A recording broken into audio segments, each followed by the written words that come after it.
नमस्कार साथियों, चैनल हिंदी विषय एवं साहित्य में आप सभी का पुनः हार्दिक अभिनंदन है। जैसा कि आप सभी जानते हैं, अपने इस चैनल पे तैयारी करते हैं हम हिंदी की प्रतियोगी परीक्षाओं की। उसी के अंतर्गत हिंदी साहित्य का इतिहास, जो कि सभी प्रतियोगी परीक्षाओं के लिए सर्वाधिक महत्वपूर्ण और अनिवार्य टॉपिक है, उसकी तैयारी के लिए हम पढ़ रहे हैं आचार्य रामचंद्र शुक्ल की पुस्तक हिंदी साहित्य का इतिहास।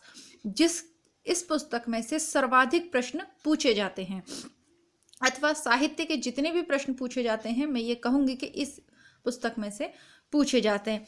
अब तक हम आदिकाल और भक्तिकाल पढ़ चुके हैं। रीतिकाल के अंतर्गत रीतिबद्ध और रीति सिद्ध कवियों के अतिरिक्त जो रीति मुक्त धारा के कवि हैं, उनके अंतर्गत घनानंद को हम पढ़ रहे थे और यहाँ तक हम पढ़ चुके थे। इसके आगे जो थोड़ा बहुत और है, घनानंद जी के परिचय हमने प्राप्त कर लिया, उनका जीवन परिचय देख लिया, उनकी रचनाओं की विशेषता भी देख ली, लेकिन थोड़ा सा और कुछ प्रसिद्ध उनके पद हैं जो मैं आपको पढ़ के बताऊंगी और परीक्षाओं में पूछे जाते हैं। उनकी जानकारी आज की कक्षा में प्राप्त करेंगे। उसके बाद जो अन्य महत्वपूर्ण कवि हैं, जैसे रसनिधि हैं, अन्य जो रीति मुक्त हैं, अभी तो बोधा रह गए हैं जिनसे प्रश्न पूछे जाते हैं, ठाकुर हैं, तो उनके विषय में भी, पद्माकर हैं, इनके विषय में भी जानकारी प्राप्त करेंगे।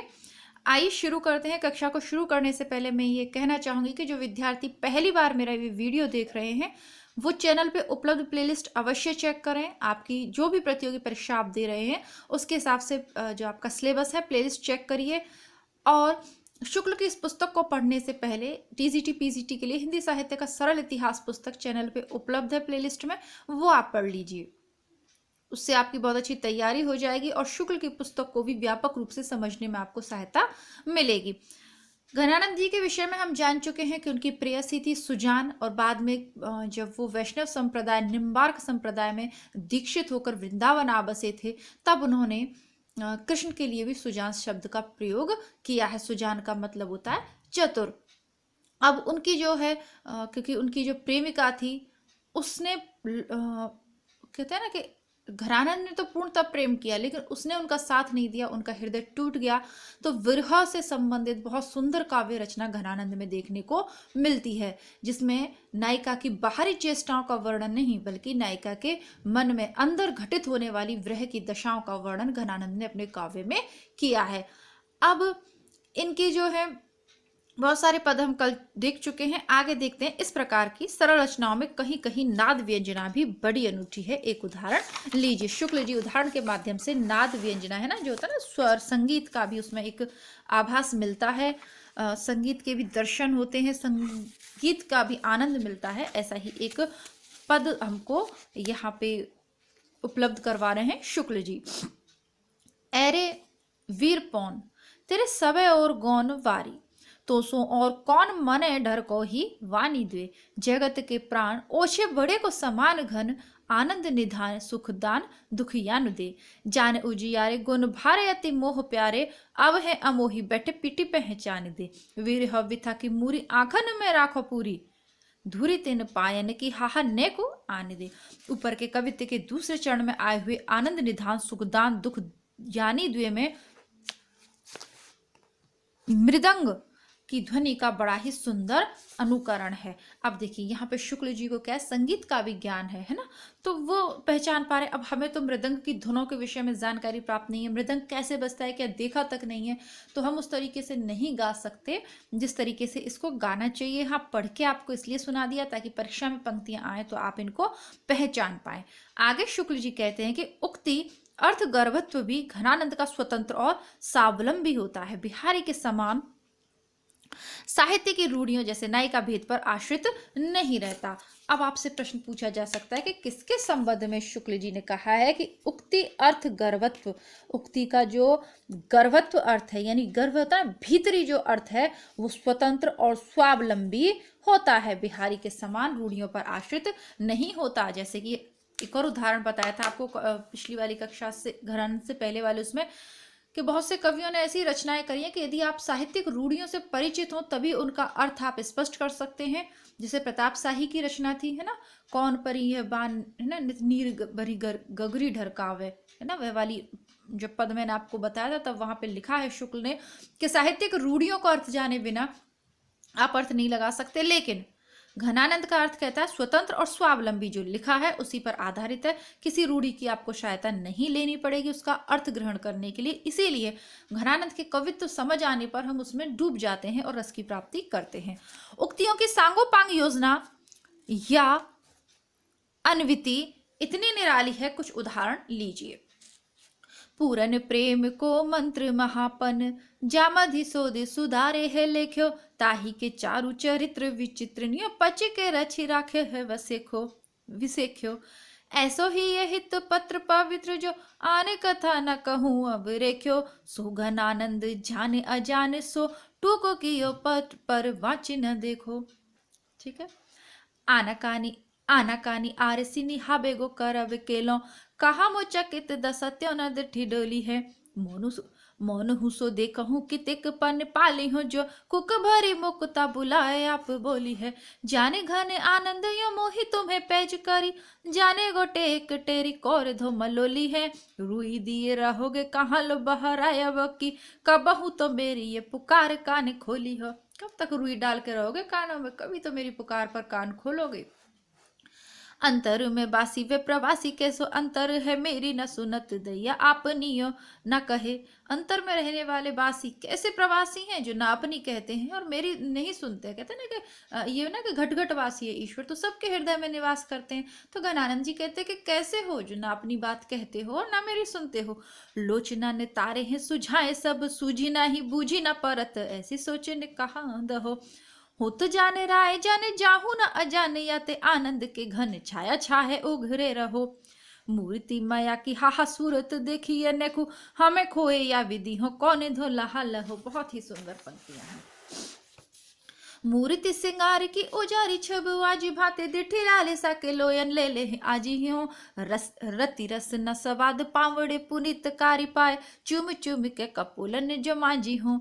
जान प्यारे प्राण अंग अंग रुचि रंगन में, बोरे सब अंगन अनंग दुख भाजी हो। कब घने आनंद डेरे हुवानी देखे, सुदाहित मन घट दक दर कनी सुठ राजी हो। रांझना यानी फूटे बर्तन पर जोड़िया टांका लगाना। निसिध्योस खरी उर माझी हरी छवि, रंग भरी मूरी चाहन की। दोबारा पढ़ते हैं। निसिधोस खरी उर माझी हरी छवि, रंग भरी मुहर चाहन की। तकी मोर नित्य चक ढोरी रहे, ढरी गोहिए ढोरन बाहन की। चट दे कटी पे बट प्राण गए, गति हो मति में आव गहनी की। घने आनंद जान ला गयो, जब ते जक वागयो मोहि है कराहन की। इस अंतिम सवैये के प्रथम 3 चरणों में कवि ने बहुत सूक्ष्म कौशल दिखाया है और तकी मोरनी से यह व्यक्त किया है कि एक बार नायक ने नायिका की ओर देखकर मुड़कर देखा, फिर देखकर मुड़ गए और अपना रास्ता पकड़ा। देखकर जब वे मुड़े तब नायिका का मन उनकी ओर इस प्रकार ढल पड़ा जैसे पानी नारी में ढल जाता है, नाली में ढल जाता है। कटी कटी में बल देकर प्यारे नायिका के मन में डूबने के भय से निकल गए। घनानंद के ये 2 सवैये बहुत प्रसिद्ध हैं। पर कारज देह को धरो, फिर परजन्य जथारत है दरसो। निधि नीर सुधा के समान करो, सब ही विधि सुंदरता सरसो। घने आनंद जीवन दायक हो, कबू मेरी ये पीर ये वर्षों। कबहू व बिसासी सुजान के आंगन में, असुहन को ले बरसो। बहुत सुंदर है। अभी इसको थोड़ा सा आप देख लीजिएगा। घनानंद जीवनदायक हो, कबू मेरे पीर पियर सो के हे जीवनदायक। तो तुम तो घन के आनंद दे, आनंद की वर्षा करने वाले हो ना। कभी तो मेरे हिये की भी पीर जानो और मेरे इन आंसुओं को लेकर उस प्रिय सुजान के आंगन में कभी तो बरसो। यानी कि इतने आंसू हैं, इतना दुख है, इतना विरह है मेरे हृदय में कि बारिश हो जाएगी अगर तुम कभी उस सुजान के आंगन में जाके बरसो तो सही। अतिसूद, ये तो इतनी पीजीटी टीजीटी के लेवल से लेके इतनी पूछे जाने वाली पंक्ति है कि आपको इसको याद हो जानी चाहिए, रट लीजिए इसको। अति सूद हो सनहे को मारग, जहाँ नेक सयानपन बांक नहीं, है ना। कभी तो इतनी ही पूछ ली जाती है बस, और कभी पूरी पूछ ली जाती है। तह सांचे चले तजी आप न पोछिच के कपट, झिझ के कपटी जो निशांक नहीं। घन आनंद प्यारे सुजान सुनो, इत एक ते दूसरो आंक नहीं। तुम कौन सी पाटी पड़े हो लला, मन लेहो पे देहूं छटाक नहीं। ठीक है नहीं। अति सूद है स्नेह का मारक कैसा, बहुत सूद है इसमें, इसमें जरा भी सियानापन बांक नहीं है ना, थोड़ा भी टेढ़ापन या सियाने बनते हैं ना, कहते ज्यादा होशियार बन रहे हो अपने आप को कहते हैं ना, तो इसमें थोड़ा भी सियानापन और बिल्कुल भी नहीं चलता, टेढ़ापन है बिल्कुल भी नहीं चलता, बहुत सीधा सा है ना। और वो फिर कहते हैं कि तुम कौन सी परिपाटी, अंत में वो एक तरीके से पालंब देते हुए कौन सी पार्टी पड़े हो लला, मन लेते तो हो पर देते छटाक नहीं, दूसरों का हृदय तो जीत लेते हो, दूसरों का मन तो जीत लेते हो, पर देते जरा भी नहीं हो अपना कुछ भी, प्रेम बिल्कुल नहीं देते हो, अपना मन बिल्कुल भी नहीं हारते हो। तो दोनों ही तरीके से ईश्वर के अर्थ में भी आप इसको प्रयुक्त कर सकते हैं और नायिका के अर्थ में भी है ये, ठीक है। और जैसा कि तुलसीदास में भी ये पढ़ने को मिलता है ना, मोही केवल प्रेम प्यारा जान ले जो ही जानन हारा, है ना, जिनके छल कपट नहीं होता उनको ईश्वर सहृदय भाव से मिल ही जाता है, सरल भाव से मिल ही जाता है। विरह लीला से ये पद लिया हुआ है। अच्छा, विरह लीला से अगला वाला पद लिया है, सलोने श्याम प्यारे क्यों ना आवो, दरस प्यासी मरे तिन को जीवावो। हे सलोने प्यारे क्यों नहीं आ जाते, जो तुम्हारे दर्शन की प्यास से मरे जा रहे हैं उनको क्यों नहीं जीवन दान देते। कहाँ कहाँ हो जो कहाँ हो, लगे ये प्राण तुमसे है जहाँ हो, रहो किन प्राण प्यारे नैन आगे तिहारे कारण दिन रात जागे, नैना तो तुम्हारे लिए दिन रात जाग रहे हैं। सज्जन हित मान के ऐसी न कीजिए, भई है बावरी सुध आए लीजिए, ऐसा हमारे साथ मत कीजिए, है ना, सज्जन का हित मानकर जल्दी से आके हमारी सुध लीजिए, अर्थात हमसे मिलिए, हमारी भी याद कीजिए। इन्हीं पंक्तियों के साथ पद्य की इन्हीं पंक्तियों से विरह लीला इनकी बहुत पूछी जाती है, जो इनकी ग्रंथ है। तो इन्हीं पंक्तियों के साथ घनानंद कवि का परिचय यहाँ समाप्त किया है शुक्र जी ने। आगे हम पढ़ेंगे रसनिधि के विषय में। तो इनका नाम पृथ्वी सिंह था और दतिया के एक जमींदार थे, ठीक है। 1717 तक ये वर्तमान रहना इनका पाया जाता है। अच्छे कवि थे। बिहारी सस्से के अनुसरण पर इन्होंने रत्न हजारा नामक दोहों का एक ग्रंथ लिखा है। कहीं कहीं तो बिहारी के वाक्य तक रख लिए हैं। इनके अतिरिक्त इन्होंने बहुत से दोहे बनाए जिनका संग्रह भी खोज में मिला है। तो कुल मिलाकर जो चीज आपको याद रखनी है, रसनिधि का ग्रंथ है रतन हजारा, ठीक है। रसनिधि रतन हजारा, हजार रत्न कहाँ मिलते हैं, रस के निधि, रस के खजाने में, खजाने में तो 1000 रत्न मिले, ठीक है। रस का जो खजाना है उसमें 1000 रत्न मिलते हैं। श्रृंगार रस के कवि थे। दोहों में फारसी कविता के भाव भरने और चतुराई का कुछ प्रयत्न किया है। फारसी की आशिकी कविता के शब्द भी इन्होंने बहुत परिमाण में लिखे हैं कि सुकवि और साहित्यिक शिष्टता को आघात पहुंचता है, पर जिस ढंग से कविता की है उसमें इन्हें सफलता मिली है। कुछ दोहे नीचे दिए हैं शुक्ल ने।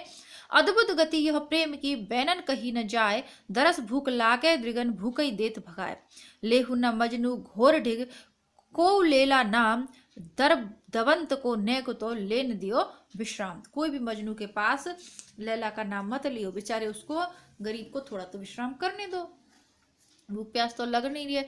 चतुर चितेरे सब सभी लिखत ना ये ठहराए, चतुर चितेरे तुब सभी लिखत ना ये ठहराए, कलश छूबत कर आंगुरी कटकटाछन जाए, मन गयंद छवि मद छके तोरी जंजीर भगात, हिय के झीने तार सो सहज ही बंध जात, है ना, कच्चे धागे से भी प्रेम में हम बंध जाते हैं।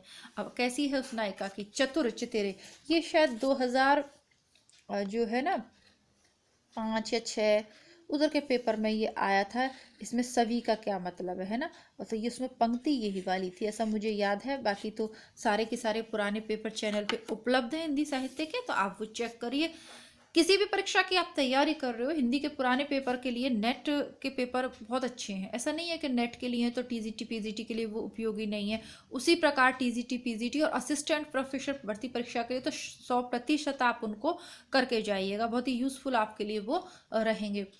और जो नए विद्यार्थी हैं, आप लोग कमेंट करते रहते हैं, तो मैं आपको बता दूं कि स्थापना तर्क के प्रश्न हो या गद्यांश के प्रश्न हो, पुराने पेपर हो, आपका हिंदी साहित्य का इतिहास हो, ये सारी की सारी चीज़ें चैनल पे प्लेलिस्ट में उपलब्ध हैं आपको। आप पहली बार मेरे चैनल पे आए, हो सकता है आपको जानकारी नहीं हो इसलिए पूछ रहे हैं। बाकी बहुत सारे नाटक और नेट परीक्षा के सारे निबंध, सारी कहानियाँ, उसके अलावा जो हिंदी साहित्य की विशिष्ट कहानियाँ जिस वाले पेपर में पूछी गई हैं, ऑप्शंस में भी आई, ये सब कुछ चैनल पे उपलब्ध है।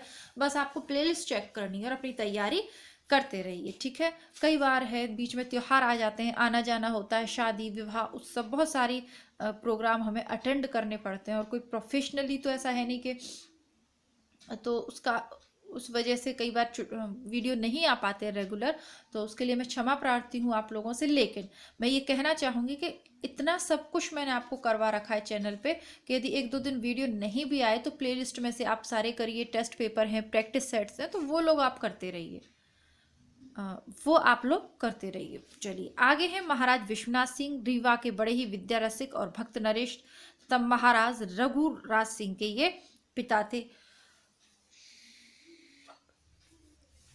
तो इसमें देखिए ऐसा, ये जैसे भक्त थे वैसे ही विद्या व्यसनी थे, कवि और विद्वानों के आश्रयदाता थे।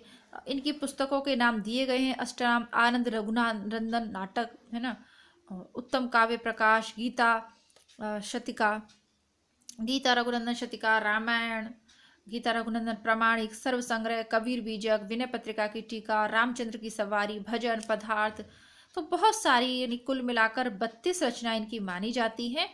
सबके नाम यहाँ दे रखे हैं। यद्यपि ये रामोपासक थे, पर कुल परंपरा के अनुसार निर्गुण संत मत की वाणी का भी प्रसार करते थे, मानते थे उसको। कबीरदास के शिष्य धर्मदास के बांधव नरेश के यहाँ जाकर उपदेश सुनाना परंपरा से प्रसिद्ध है ना, कि इनके यहाँ जाकर उन्होंने उपदेश सुनाया था। ककहौरा, शब्द, रमेनी आदि उसी प्रभाव के द्योतक हैं। पर इस साहित्यिक रचना प्रधान रामचरित पर इसकी साहित्यिक रचना प्रधानतः रामचरित संवर्धनी है। कबीर बीजक की टीका इन्होंने निर्गुण ब्रह्म के स्थान पर सगुण राम पर लिखी है। ब्रज भाषा में नाटक पहले इन्होंने लिखा। इस दृष्टि से इनका आनंद रघुनंदन नाटक का विशेष महत्व है। भारतेंदु हरिश्चंद्र ने इसे हिंदी का प्रथम नाटक माना है। प्रश्न आपसे पूछा जाए तो ब्रज भाषा में कौन सा नाटक सबसे, तो महाराज विश्वनाथ सिंह ने लिखा था आनंद रघुनंदन। पूर्व में भी इसको हम पढ़ के आ चुके हैं, तो ये इन्होंने लिखा था ब्रज भाषा में, ठीक है। लेकिन इनका जो भारतेंदु हरिश्चंद्र जी के जो पिता हैं गोपाल दास, तो उनका भी जो नाटक है नहुष, उसको भी मानते हैं प्रथम नाटक, लेकिन ब्रज भाषा में आनंद रघुनंदन लिखा गया था। यद्यपि इसमें पद्यों की प्रचुरता है, पर संवाद सब ब्रजभाषा गद्य में है। अंक विधान और पात्र विधान भी है। हिंदी के प्रथम नाटककार के रूप में ये चिरस्मरणीय है। इनकी कविता अधिकतर या तो वर्णनात्मक है अथवा उपदेशात्मक। भाषा स्पष्ट और परिमार्जित है। इनकी रचना के कुछ नमूने दिए जाते हैं। तो इस तरीके से देखें तो ये रीवा के जो महाराज हैं रघुराज सिंह के पिता विश्वनाथ जी बहुत इंपॉर्टेंट हो गए, क्योंकि इनका आनंद रघुनंदन को प्रथम नाटक माना है शुक्ल ने। अब ब्रज भाषा में है, इसलिए वर्तमान में तो नहीं माना जाता। चलिए देखते हैं। भाई भृत्यन विष्णु सो रयत भानु सो शत्रुन काल सो भावे शत्रु बलि को बध कर बुद्धि और अस्त्र सो धर्म की रीति चलावे। दूसरा पद है बाजी गज सोर रे सुतुर कतार जेते प्यादे एंड वारे जे सभी सरदार के। तीसरा पद है उठो कुंवर दो प्राण प्राणे हिमृत प्रात पाए सब मिटिंग इन अवसर पसरे पुह कर तारे। दोनों कुंवर कौन से, राम लक्ष्मण है ना। कुल मिलाकर राम काव्य प्रधान रचनाएं। आगे है करी जो कर में कैलाश लियो कसके अब नाक सिकोरत है द्वे तालन बीस भुजा कहराए झुक धुन को झकझोरत है। तिल एक हले ना हले पहुमी ऋषि पीस के दातन तोरत है मन में यह ठीक भयो हमरे मद का को महेश न मोरत है। आगे देखते हैं भक्तवर नागरीदास जी। यद्यपि इस नाम से कई भक्त कवि ब्रजभाषा में हो गए हैं, पर उनका सबसे प्रसिद्ध है कृष्णगढ़ नरेश महाराज सावंत सिंह, है ना। अब इनकी एक राजस्थानी उसमें है ना, इनकी वो है ना इनकी एक पेंटिंग भी है जो इनसे आधारित है, और उनकी एक प्रेयसी को लेकर इस पर राजस्थानी भाषा में भी इन्हें लिखा है। कृष्णगढ़ के नरेश महाराज सावंत सिंह, है ना।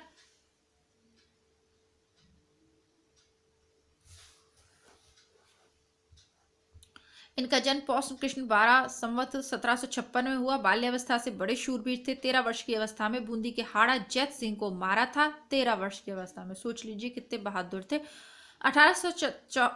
1804 में दिल्ली के शाही दरबार में थे। इसी बीच इनके पिता महाराज राज सिंह का देहांत हुआ। अहमद शाह ने दिल्ली में कृष्णगढ़ राज्य का उत्तराधिकार दिया, पर ये कृष्णगढ़ पहुंचे तब राज्य पर अपने भाई बहादुर शाह का अधिकार पाया, जो जोधपुर की सहायता से सिंहासन पर अधिकार कर बैठे थे।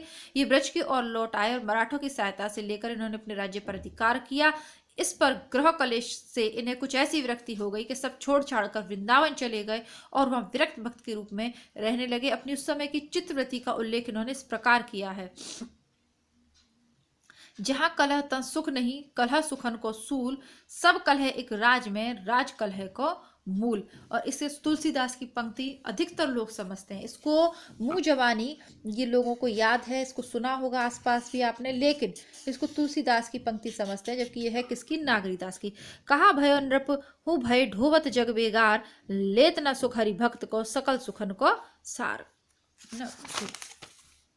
मैं अपने मन मूढ़ते डरत रहत हूँ हाय, वृंदावन की ओर आए ते मत कबहुक फिर जाए। वृंदावन पहुंचने पर वहां के भक्तों ने इनका बड़ा आदर किया। वे लिखते हैं कि पहले कृष्णगढ़ के राजा यह व्यवहारिक नाम सुनकर वे कुछ उदासीन रहे, पर जब उन्होंने मेरे नागरीदास, नागरी शब्द श्री राधा के लिए आता है, नाम को सुना तो उठकर दोनों भुजाओं से मेरा आलिंगन किया।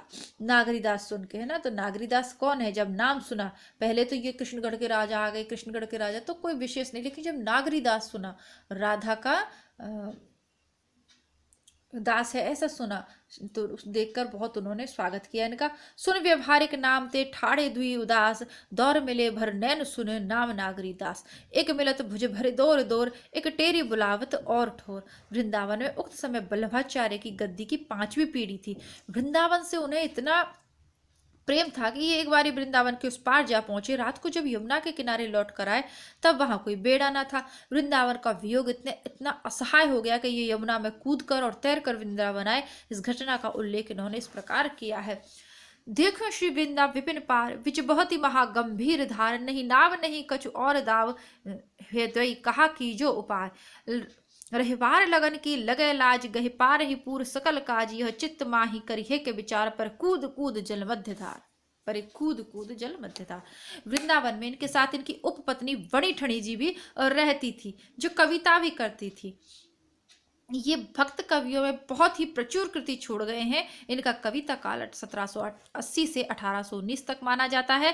पहला ग्रंथ मनोरथ मंजरी 1780 में पूरा हुआ। अब मैंने जैसा कि आपको कहा कि मुझे ये नागरीदास से पेंटिंग का वो तो याद था, लेकिन थोड़ा सा भूल रही थी। तो बड़ी ठणी का जो प्रसिद्ध चित्र है ना, और देखिए मेरे पास यहाँ रखा भी हुआ होगा, आप लोग राजस्थान से नहीं है तो हो सकता है न जानते हो, मैं आपको अब भी दिखाती हूँ, ठीक है, एक सेकेंड।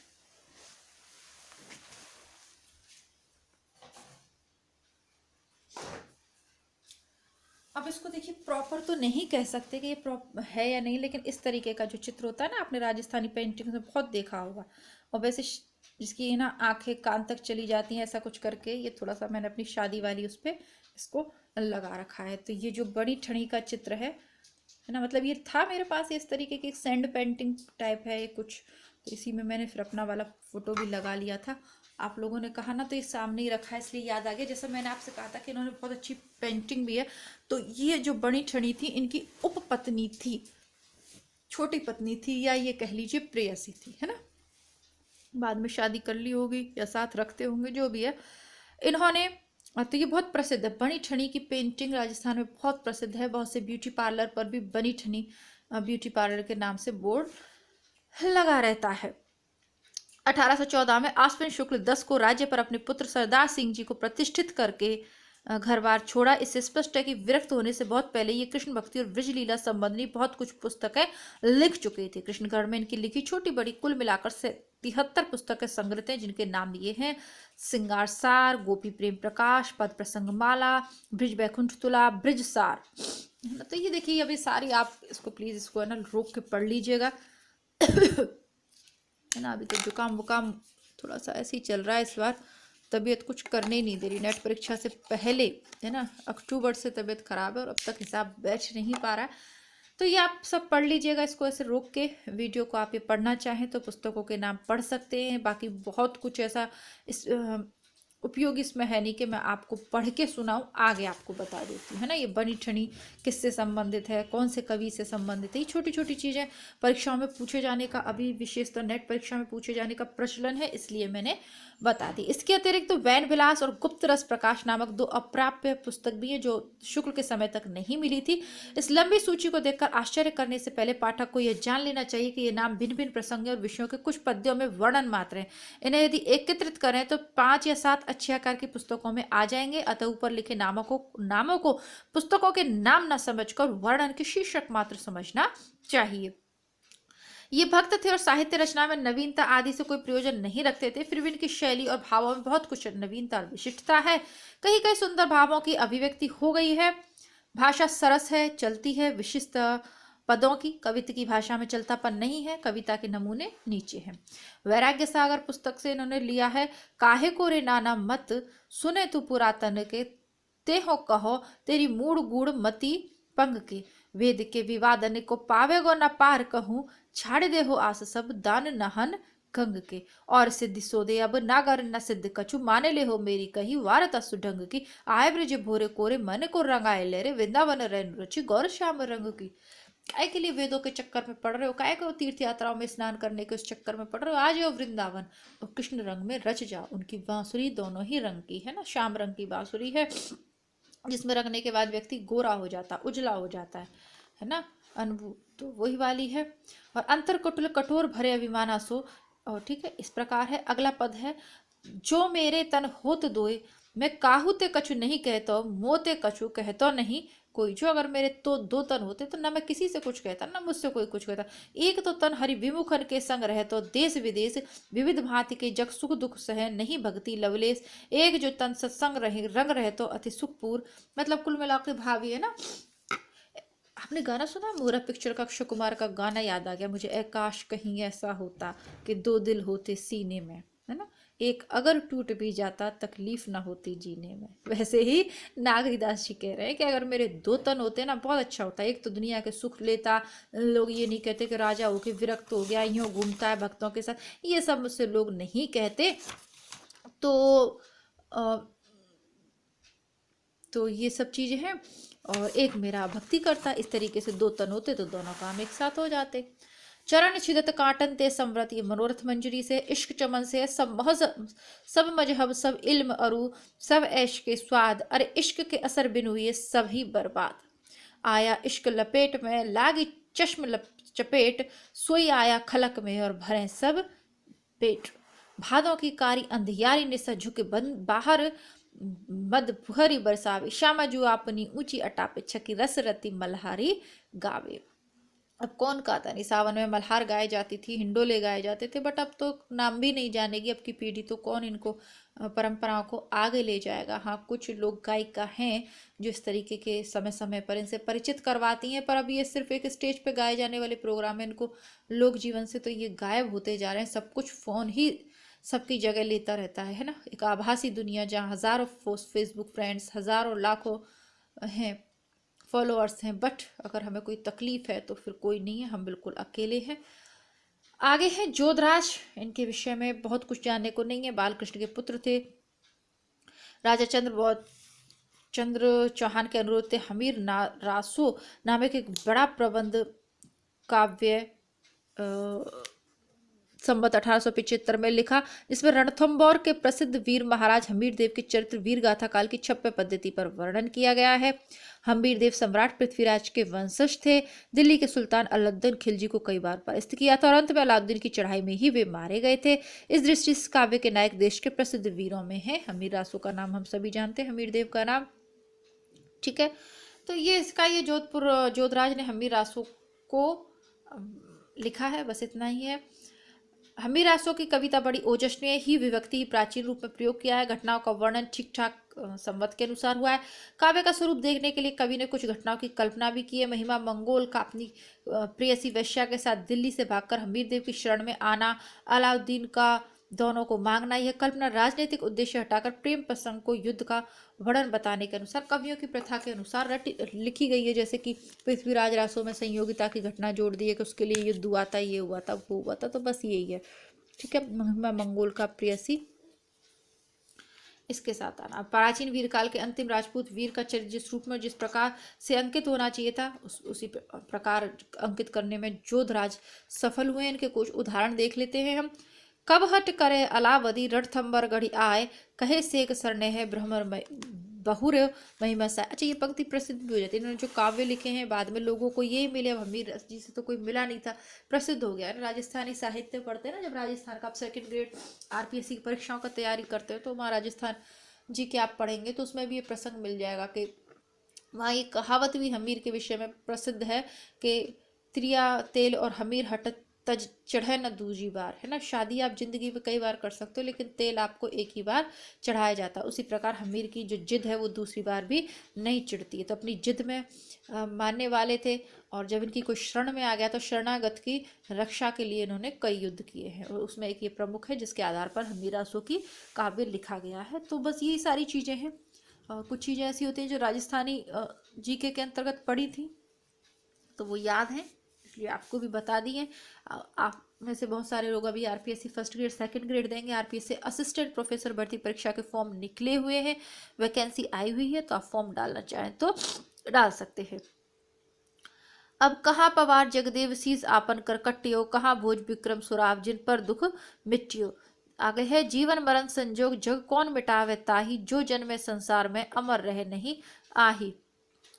ठीक है। अब सोमेश्वर राणा पृथ्वीराज सबका वर्णन है। क्यों? क्योंकि हमीरासो पृथ्वीराज की वंश परंपरा थे।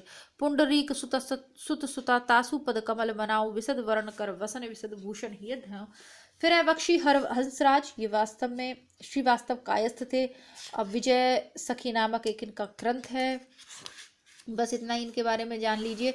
जनकराज किशोरी शरण भी हैं, अयोध्या के एक वैरागी थे, इतना ही जान लीजिए। चाचा हित वृंदावन दास हैं, इनसे थोड़ा सा देख लेते हैं। पुष्कर क्षेत्र के रहने वाले गौड़ ब्राह्मण थे और लघु भ्राता होने के कारण राधा वल्लभी गोस्वामी हित रूप जी के शिष्य थे। तत्कालीन गोसाई जी के पिता के लघु भ्राता होने के कारण गोसाई जी की देखा देख सब लोग इन्हें चचा जी कहने लगे। महाराज नागरीदास जी के भाई बहादुर सिंह के आश्रय में रहते थे। राजकुल में विग्रह उत्पन्न हुआ तब कृष्णगढ़ छोड़कर वृंदावन चले आए, अंत समय तक वहीं रहे। सोचिए कितनी कले होगी कि नागरीदास भी विरक्त होकर वृंदावन चले आए और उनके भाई बहादुर सिंह जो उस गद्दी पे आसीन थे, उनके एक कवि आश्रय में रहने वाले थे, वो भी छोड़कर वृंदावन चले आए। सही बात है, कलह से तो दूर ही रहो, वो ही सही है। नहीं तो पूरा जीवन ही आपका बिल्कुल कलुषित हो जाता है कलह में रह के, है ना। और कई बार मजबूरी में रहना भी पड़ता है। खैर ये सब बातें एजुकेशनल ब्लॉग की नहीं है, अब क्या एजुकेशनल चैनल पे करने वाली नहीं। कभी कभी इतनी सारी बातें हो जाती है ना कि मैं सोचती हूँ अपना एक अलग से चैनल बनाऊँ जहाँ मैं सिर्फ आप लोगों से बातें करूँ, अच्छी अच्छी और बहुत सारी बातें, और आप लोगों की बातें सुनूं, बट ऐसा पॉसिबल नहीं हो पाता। आगे बढ़ते हैं। मनिहारी लीला से है, मिठबोलनी नवल मनिहारी, भोए गोल गरूर है या के नैन चिट्ठी भारी। तो देखिए इनसे प्रश्न नहीं पूछे जाते फिर भी बता दिए। जो इम्पोर्टेंट है आगे वो है गिरधर कविराय। इनको देखें, इनका कुछ वृत्तांत ज्ञात नहीं, नाम से भाट जान पड़ते हैं। संवत 1770 दिया है, संभवतः ठीक हो हिसाब से कविता काल इस संवत के उपरांत ही माना जा सकता है। नीति की कुंडलियां ग्राम ग्राम में प्रसिद्ध हैं। दो दो चरण जानते हैं। इस सर्वप्रियता के कारण बहुत सीधी सादी भाषा में इनके कथन है। यही इनकी सर्वप्रियता का कारण है क्योंकि कथन बहुत सीधे साधे हैं। किसी प्रकार के अनुप्रास आदि की सजावट नहीं है। दृष्टांत इधर उधर मिल जाते हैं। सूक्त इन सबों के विचार से ये कोरे पद्यकार ही कहे जाते हैं, सूक्तिकार भी नहीं। वृंद कवि में और इनमें यही अंतर है। वृंद ने स्थान स्थान पर अच्छी घटती हुई और सुंदर उपमा आदि का भी विधान किया, पर इन्होंने कोरा तथ्यगत ज्ञान दिया। कहीं कहीं तो शिष्टता का भी ध्यान नहीं रखा है। घर गृहस्थी की साधारण लोक व्यवहार आदि को बड़े स्पष्ट शब्दों में इन्होंने कथन किया। यही स्पष्टता इनकी प्रसिद्धि का एकमात्र कारण है। दो कुंडलियां दी जा रही हैं। साईं बेटा बाप के बिगड़े भय अकाज, हरणाकुश और कंस को गया दुहन को राज। साईं बेटा बाप के बिगड़े भय अकाज, बेटा और बाप अगर नहीं बन रही है तो यूँ लगा लो कि सारे काम बिगड़ जाते हैं। हिरणाकशु और कंस को गयो दुहन को राज।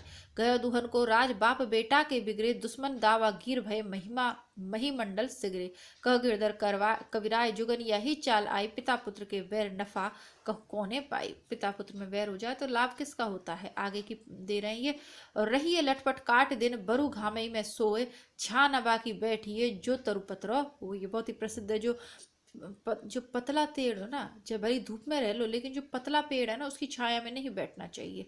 जो तरुपत्र होए एक दिन धोखा दे हो, जा दिन बहे ब्यार टूट तब जड़ से जेहिए। कह गिरधर कविराय छाए मोटे की गहिए, पाता सब झड़ जाए तरु छई तव छुआ में रहिए। समझ रहे हैं आप, यहाँ मोटे पतले पेड़ की बात नहीं है, यहाँ एक धीर गंभीर व्यक्ति और ओछे व्यक्ति के साथ रहने पे। चलो ठीक है, मोटे पेड़ की छाया में अगर बैठे हैं, अगर आप एक अच्छे व्यक्ति के, प्रतिष्ठित व्यक्ति की छाया में बैठे हैं, सद्गुण वाले व्यक्ति की छाया में बैठे हैं, तो अगर जैसे कहते हैं ना, पेड़ के अगर मोटे पेड़ के पत्ते भी अगर टूट गए तो तने की छां तो रहेगी, लेकिन ओछा व्यक्ति, वो छोटा जो पेड़ है, पतला जो पेड़ है ना, वो तो पूरा के पूरा आंधी आने पे उखड़ जाएगा, है ना। तो मतलब कुछ मान सम्मान तो बाकी रहेगा, लेकिन अगर ओछे लोगों से आप अपनी मित्रता रखेंगे तो क्या होगा, वो खुद तो टूट ही जाएंगे, हल्के से जीवन में समस्या आते हुए, साथ में आपके भी लिए हितकर नहीं होंगे, फिर क्या करोगे आप, कुछ भी नहीं।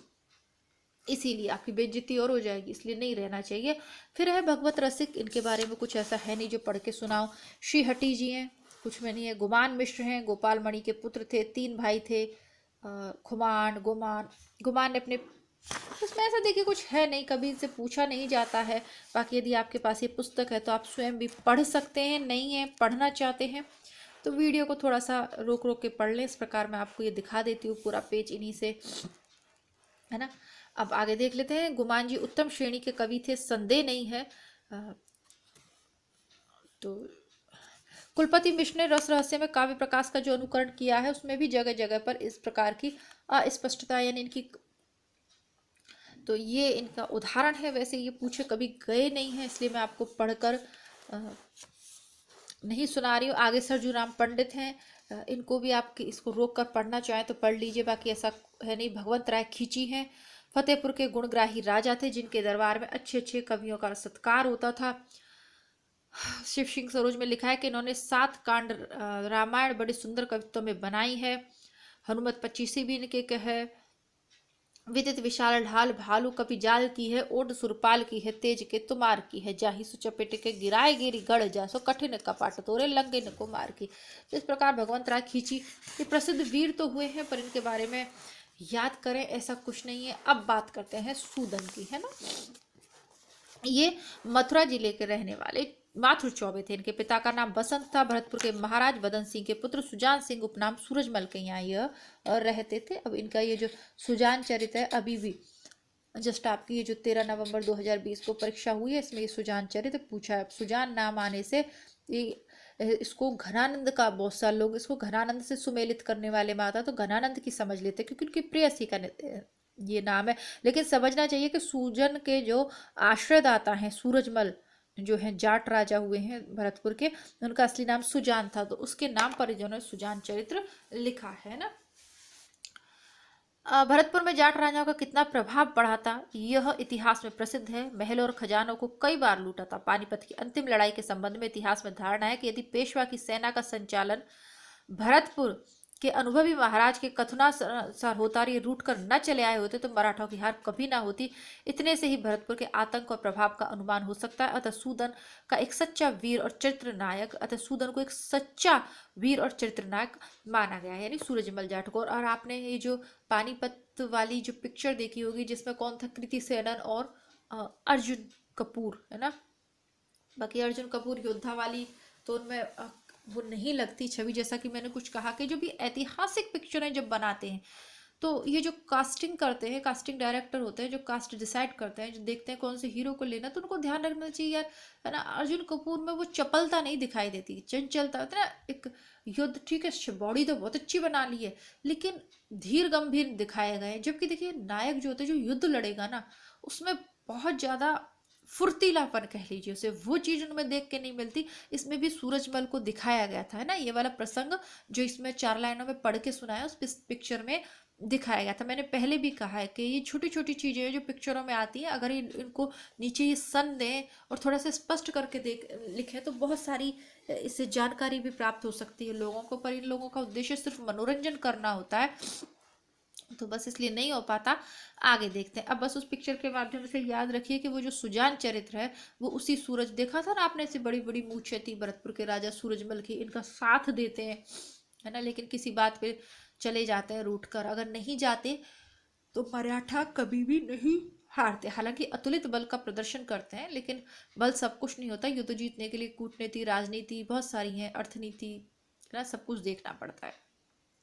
सुजान चरित बहुत बड़ा ग्रंथ है और कपोल कल्पित नहीं है, ऐतिहासिक है। अहमद शाह बादशाह के सेना असद खां के फतेह अली पर चढ़ाई करने पर सूरजमल फतेह अली के पक्ष में होकर असद खां ससैन्य नाश करना, मेवाड़, मंडोगढ़ आदि जीतना, जयपुर की ओर होकर मराठाओं को हटाना, 1805 में बादशाही सेनापति सलावत खां बख्शी को परास्त करना, वजीर सफदर मंसूर की सेना से मिलकर वंगश पठानों पर चढ़ाई करना, बादशाह से लड़कर दिल्ली लूटना, इन सब बातों के विचार से सुजान चरित्र का ऐतिहासिक महत्व बहुत कुछ है। इसीलिए ये पूछा जाता है क्योंकि इसकी जो घटनाएं हैं वो आदिकाल की तरह कल्पित नहीं दिखाई दे रही बल्कि प्रामाणिक है। इस काव्य की रचना के संबंध में पहली बात है वो यह है कि वर्णनों का अत्यधिक विस्तार और प्रचुरता है। वस्तुओं की गिनती गिराने की प्रणाली कवि ने अधिक अवलंबन दिया है। पाठकों को बहुत से स्थलों पर अरुचि होने लगती है। अब प्रलगता प्रचुरता का प्रदर्शन सीमा का अतिक्रमण जगह जगह पर खटकता है। अधिकतर शब्दों की तड़ातड़ भड़ाभड़ से जी उबरे लगता है। 7 जंगों में ग्रंथ समाप्त हुआ है। छंद बहुत से प्रयुक्त हुए हैं पर कुछ पद्य नीचे उद्धृत किए जाते हैं। बखद विलंद तेरी दुम दुम धुकारन सो दुंद दबी जात देश देश सुख जाही के, दिन दिन दूने मही मांडल प्रताप हो तो सुदन दूनों में ऐसे बखद हो काही के, दूह और बंदूक जहाँ चलत बेचूग, रब होत धुक धुक किलकार कुहु कूक, कहु धनुष टंकार कहीं बाण झंकार, भट देत हुंकार संकार मुँह सूक, दवत लुत अबत जक।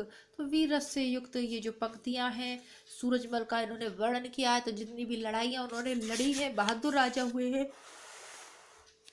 तो उसी तरीके से वर्णन है। बस इसमें कुछ खास है नहीं। आगे हरनारायण है, माधव कामकंदला और बैताल पचीसी नामक 2 कथात्मक ग्रंथ इन्होंने लिखे हैं, लेकिन माधव कामकंदला भी किसी और का प्रसिद्ध है और बेताल पचीसी भी। तो ये इतने नहीं पूछे जाते। आगे ब्रिजवासी दास हैं, वृंदावन के रहने वाले, ब्रह्म वल्लभ संप्रदाय के अनुयायी थे। व्रज विलास नामक एक प्रबंध काव्य तुलसीदास के अनुकरण पर दोहा चौपाइयों की शैली में इन्होंने लिखा है। प्रबोध चंद्र नाटक का अनुवाद भी किया है पर सर्वाधिक प्रसिद्ध ब्रजविलास ही है। यहाँ में कछुक बुद्धि नहीं मोरी, उक्ति युक्ति सब सूर ही केरी। ठीक है, बहुत से स्थलों पर सूर के शब्द और चौपाइयां भी लिखे हैं, स्वीकार भी किया है। भाषा शुद्ध ब्रजभाषा है। बस इतना ही जान लीजिए। ब्रजवासी दास का ग्रंथ है ब्रजविलास। उदाहरण देख लेते हैं। कहत जसोदा कौन विधि समझाऊ अब कान, भोले दिखाए चंद में तही कहत हरि खान, यही देत नित माखन मोको, छिन छिन देत तात सोतो को, तो तुम श्याम चंद को खेओ बहुर फिर माखन। कह पहले है ना, देखत रहो खिलौना चंदा, हट नहीं कीजिए बाल गोविंदा, पाल लघु हटक अधिक न कीजिए, मैं बलि रिसई रिसई तन छीजिए, जसमत कहत कहा धो कीजिए, मांगत चंद कहाँ तो दीजिए, तब जसुमत जल पुटलीन, कर मैं ले नहीं कूचो कीनो, ऐसे कही श्याम बहरावे, आव चंद तुही लाल बुलावे, हाथ लियो ते खेल तरइये, नै को नहीं धरनी पे धरिए। है ना, तो वो क्या करती है, वो कहते मैं चंद्र खिलौना लूंगा। इसमें बहुत सारे भजन भी है ना, माँ तो मैं तो चंद्र खिलौना ले हूँ। तो वो कहती कैसे दूँ, तो वो क्या करती है, परेशान हो जाती है, गुस्सा भी होती है, अन्य खिलौने भी देती है पर कर्ण नहीं खेलता। तो वो क्या करती है, हाथों में अंजूरी में पानी भरती है, उसमें चंद्रा की परछाई दिखती है और कहती है कि हे लाला अब चंदा को अपने हाथ में लेके खेलो, लेकिन जमीन पे मत रखना नहीं तो गायब हो जाएंगे। कितना अच्छा दिमाग लगाया है ना, बहुत ही अच्छा। गोकुलनाथ, गोपीनाथ, मणिदेव तीनों महानुभावों ने मिलकर हिंदी साहित्य में बड़ा भारी काम किया है। समग्र महाभारत और हरिवंश जो महाभारत का ही परिशिष्ट माना जाता है का अनुवाद अत्यंत मनोहर विविध छंदों में पूर्ण कवित्व के साथ किया है। कथा प्रबंध का इतना बड़ा काव्य हिंदी साहित्य में दूसरा नहीं बना है। यह लगभग 2000 पृष्ठों में समाप्त हुआ है। और हिंदी प्रेमी, अब ठीक है, तो ये है। लेकिन इनके बारे में जितना शुक्ल ने इनको महत्व दिया है, बाद में इनको परीक्षाओं में इतना महत्व नहीं दिया गया है। ठीक है। छंदों का विधान ठीक रीति से किया है, केशवदास की तरह छंदों का तमाशा नहीं दिखाया है, छंदों का चुनाव उत्तम हुआ है। हिंदी प्रेमी उक्त महाराज के सदा कृतार्थ रहेंगे। गोकुलनाथ गोपीनाथ प्रसिद्ध कवि रघुनाथ बंदीजन के पुत्र और पौत्र थे। मणिदेव बंदीजन के भरतपुर राज्य के जहानपुर नामक गांव के रहने वाले थे। वे माता के दुर्व्यवहार से रुष्ट होकर काशी चले आए। ठीक है। गोकुलनाथ ने इस महाभारत के अतिरिक्त अन्य ग्रंथ भी लिखे हैं। बस इतना इनके विषय में आप जान लीजिए, विशेष कोई जानने वाली बात नहीं है। आगे गोकुलनाथ हैं, गोपीनाथ और मणिदेव 3 दिए हैं। ठीक है। अब बोधा थोड़ा सा, बोधा का विरह वारिश प्रसिद्ध ग्रंथ है। बांदा के रहने वाले सरयूपरी ब्राह्मण थे। पन्ना के दरबार में इनके संबंधियों की अच्छी प्रतिष्ठा थी। उस संबंध में ये बाल्यकाल में ही पन्ना चले गए। नाम बुद्धिसेन था, पर महाराज प्यार से इन्हें बोधा कहने लगे, यही नाम प्रसिद्ध हो गया। संस्कृत और फारसी का भी ज्ञान था। शिव सिंह सरोज में संवत जन्म 1804 दिया है। कविता काल 1830 से 1860 माना है। रसिक जीव थे। पन्ना के दरबार में सुबहान नाम की एक वेश्या थी, जिस पर इनका प्रेम हो गया। रुष्ट होकर महाराज ने 6 महीने देश निकाले का दंड दिया। सुबहान के वियोग में 6 महीने में कष्ट से बिताए। विरह वारिश पुस्तक लिखकर तैयार की। 6 महीने पीछे जब ये दरबार में लौट कर अब आए, तब अपने विरह वारिश के कुछ कवित्त सुनाए। महाराज ने प्रसन्न होकर कुछ मांगने को कहा। इन्होंने कहा सुभान अल्लाह। महाराज ने प्रसन्न होकर सुभान को इन्हें दे दिया और इनकी मुराद पूरी हुई। विरह वारिश के अतिरिक्त इश्कनामा भी इनकी प्रसिद्ध कृति है। अब देखिए, घनानंद को तो मिल नहीं पाई, तो वो तो ईश्वर भक्ति की ओर चलकर प्रसन्न हो गए, विरह वारिश लिख कर लाए। विरह वारिश की कृपा से इन्हें सुभान भी मिल गई। बहुत से फुटकल कवित्त सवैये पाए जाते हैं। यह तर्क व्याकरण दोष भी मिलता है। फक्कड़पन इनके स्वभाव में भी कम नहीं है। नेजे कटारी और कुर्बान वाली बाजारू ढंग की रचना भी कहीं कहीं की है। भावुक और असिज्ञ कवि थे, संदेह नहीं है। कुछ पद नीचे दिए हैं।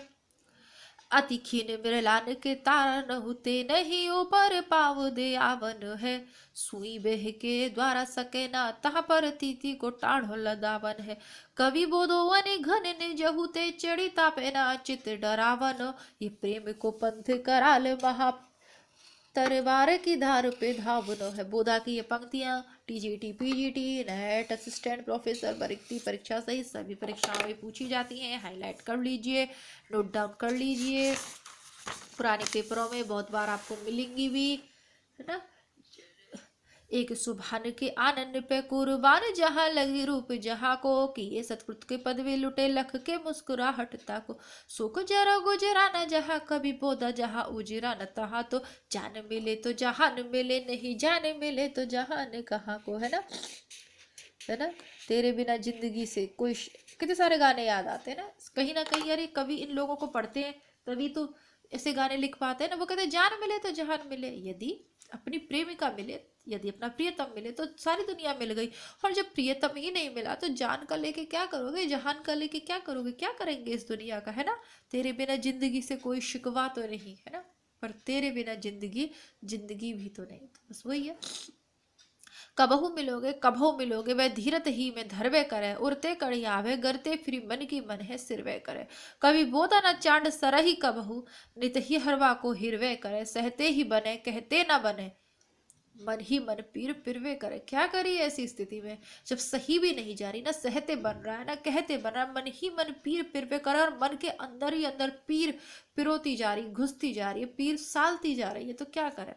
हिली मिल जाने तासो, मिलके जनावो हित, हित ना हो हित को ना जाने ताहू, हित न विसाहिए। मोय मग हुए मगरूर, तापे दुनी मगरूरी कीजिए। लघु हुए चले तासो लघुता निभाई। जो आपको ज्यादा अकड़ दिखाए ना, मगरूर दिखाए, उससे दुगना मगरूर बन जाइए, उससे दुगना दिखाइए। और जो छोटा होके चले ना, उससे अपना मतलब अपना मधुर व्यवहार, उसके लिए नम्र हो जाइए, लघुता निभाइए। बोध कवि नीति को निविरो, यही आती है। आपहु सराहता है या पहु सराहिए। बोध कवि कहते हैं कि यही नीति का निभा है कि जो आपकी प्रशंसा करे, जो आपकी सराहना करे, आप भी उसकी सराहना कीजिए। दाता कहा सूर कहा सुंदर, सुजान कहा आपको न चाहे ताकि बाप को न चाहिए।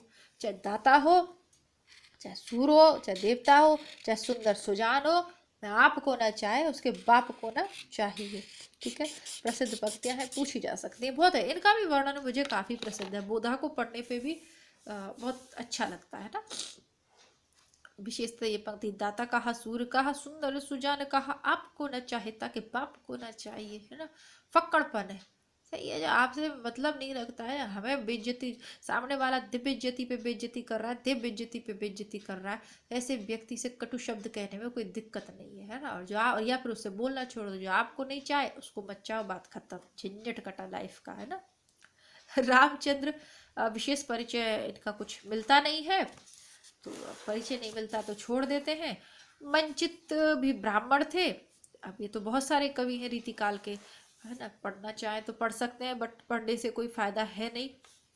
मधुसूदन दास ने रामाश्वमेघ नामक एक बड़ा ग्रंथ लिखा है, तो ये वही है, अश्वमेघ युद्ध का इसमें वर्णन किया है, मधुसूदन दास का है। गोविंद नामक किसी व्यक्ति के अनुदेश पर इन्होंने ये किया है। और इनका ये जो पद है, ये सिय रघुपति पदकंज पुनीता प्रथमई वंदर करो सुप्रीता मुर्द मुंजल सुंदर सब भांति सस्कर सरस सुभगनक पाती। उसी तरीके का तुलसीदास जैसा भाव आ रहा है। मनिहार सिंह काशी के रहने वाले थे। कृष्णदास मिर्जापुर के रहने वाले कोई कृष्ण भक्त कवि जान पड़ते हैं। माधुर्य लहरी नामक ग्रंथ है। गणेश नरहरि बंदीजन के वंश में लाल कवि के पौत्र और गुलाब कवि के पुत्र थे। लाल कवि को हम पहले पढ़े आए ना, छत्रसाल जिनका एक ग्रंथ था ना, छत्रसाल शतक था, ये जो भी था, सम्मन है। फिर है ठाकुर। ठाकुर नाम के 3 कवि हो गए। 2 असनी के ब्रह्म भट्ट थे और एक थे कायस। तीनों की कविताएं ऐसी मिलजुल गई हैं कि भेद करना कठिन है। हाँ, बुंदेलखंड वाले की कविताएं पहचानी जा सकती हैं। अब ये ठाकुर है, ठाकुर से बहुत सारे प्रश्न पूछे गए हैं और ठाकुर भी हैं। और इनको अब देखिए, इसके अंतर्गत फिर थोड़ा सा डिटेल में पढ़ेंगे ठाकुर को। और आज का वीडियो थोड़ा सा बड़ा हो जाएगा अगर ठाकुर को इसमें करेंगे, और ये पूरा हो नहीं पाएगा, तो कल के इसको वीडियो में इसको करेंगे। और उसके बाद हमारा बहुत ही जल्दी आधुनिक काल यहाँ प्रारंभ हो जाएगा। तो ठीक है, तो कल के वीडियो में हो सकता है हम आधुनिक काल का प्रारंभ कर दें। निरंतर आप वीडियोस देखते रहिए, पूरे वीडियोस देखिए, इनमें छोड़ने वाला कोई चीज़ है नहीं। और अपने मित्रों को, सहयोगियों को चैनल पे जोड़ते रहिए ताकि थोड़ा सा उत्साहवर्धन मेरा भी हो। अब मिलते हैं कल एक वीडियो के साथ, नई वीडियो के साथ, ठाकुर के साथ। तब तक के लिए नमस्कार, धन्यवाद, जय हिंद।